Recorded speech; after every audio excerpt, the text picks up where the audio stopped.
Pelatih PSM Makassar Bernardo Tavares menyebutkan beberapa kriteria pemain yang akan didatangkan PSM musim depan.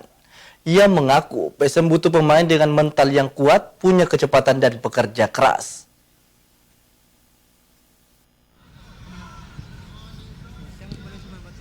PSM Makassar masih belum menunjukkan tanda-tanda bakal memperkenalkan pemain baru menyambut kompetisi Liga 1 musim depan. Balik pasifnya Jukueja di bursa transfer, pelatih PSM Bernardo Tavares punya cerita sendiri mengenai pemain yang dibutuhkan untuk musim depan.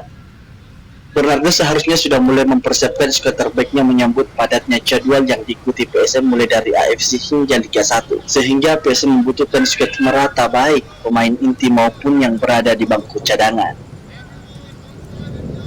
Tavares menginginkan pemain yang didatangkan harus punya mentalitas kuat. Pasalnya dengan kemauan dan tekad kuat menjadi dasar membangun fondasi tim, sehingga pada saat diberi kepercayaan tampil bisa memberikan kemampuan maksimalnya untuk PSM.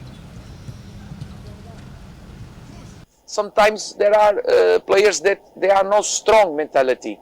So we have these kind of players, and when we see that we have these kind of players and players with shapat, with speed, we must take this potential, because we must see how they can make damage in opponent team, and I think this is very important. The strong mentality, because it's not easy, because normally on football everybody wants to have bola.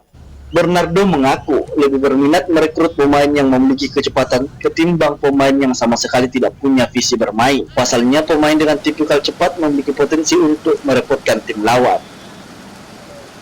Tak sampai di situ, pelatih berlisensi Juve Pro ini menegaskan tidak membutuhkan pemain yang tidak memiliki tekad yang kuat, lantaran tidak akan membantu tim ke depan, malah akan merepotkan pemain lain.